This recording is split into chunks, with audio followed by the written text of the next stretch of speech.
Dihybrid cross के आधार पर यानी दो लक्षणों की वंशागति के आधार पर मेंडल ने एक तीसरा नियम यानी स्वतंत्र अपव्यूहन का नियम यानी लॉ ऑफ इंडिपेंडेंट असॉर्टमेंट नियम को प्रतिपादित किया था। इस नियम के अनुसार उन्होंने जो डाइहाइब्रिड क्रॉस जो कराया था उसके आधार पर उन्होंने देखा कि लक्षणों की जो वंशागति है वो एक दूसरे पर निर्भर नहीं करती है, स्वतंत्र रूप से वो असॉर्ट हो रहे थे, वो पहुंच रहे थे। जिस तरीके का गैमेट्स था, जैसे हमने जो डाइहाइब्रिड क्रॉस में जो 4 तरह के गैमेट्स की हमने जो बात की थी, तो उस गैमेट्स के आधार पर जो कारक पहुंच रहा था उस आधार पर ही उसका फिनोटाइप शो हो रहा था। जैसे आपने देखा था कि 9 जो थे वो राउंड और येलो मिले थे, वो राउंड और येलो यानी कैपिटल आर कैपिटल वाई था, तब वो उस तरीके का फिनोटाइप मिला था।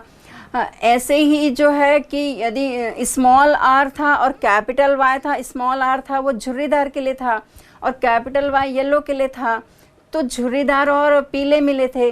तो इस तरीके की जो फिनोटाइप था वो लक्षण जो है एक दूसरे पर निर्भर नहीं थे, यानी स्वतंत्र रूप से। और ये संभव तभी हुआ कि जब गुणसूत्रों पर वो जो जीन हैं वो अलग अलग गुणसूत्रों पर स्थित रहे होंगे और अलग अलग रूप से जब वो असॉर्ट हुए होंगे, वो पहुँचे होंगे गैमेट्स के बाद संतति तक।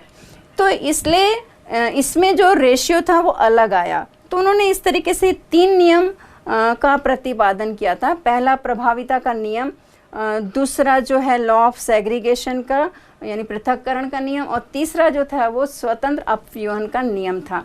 इसके बाद उन्होंने जो ये नियम बनाया था स्वतंत्र अपव्यूहन का नियम जो है उसकी थोड़ी हम बात और कर लेते हैं कि उसके मेंडल के बाद जो और वैज्ञानिकों ने जो शोध किया था उसमें उन्होंने बताया था कि ये तभी संभव है कि जब वो जो कारक जो वंशागत हो रहे हैं वो निश्चित रूप से अलग अलग क्रोमोसोम पर यानी गुणसूत्रों पर स्थित होंगे, तब वो अलग अलग वो पहुँचे हैं।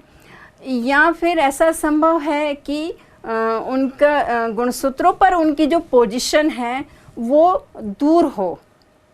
और तीसरी बात, 50% रिकॉम्बिनेशन की यदि उसमें आवृत्ति यानी फ्रीक्वेंसी पाई जा रही है तभी ये संभव है। यानी जो स्वतंत्र अपव्यूहन का नियम जो उन्होंने बनाया था उस आधार पर जो ऑब्जेक्शन आए थे उसकी हमने बात की।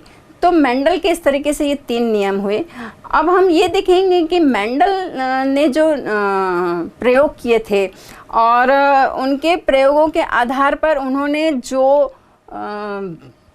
जो उन्होंने वंशागति के आधार पर जो नियम बनाए थे और जो उनको रिजल्ट मिला था, सांख्यिकी आंकड़े जो उन्होंने प्रस्तुत किए थे वो इस पर भी बेस्ड थे, क्योंकि उन्होंने एक एक करके लक्षणों की वंशागति का अध्ययन किया था और प्योरली वो उसको प्रदर्शित कर पाए थे।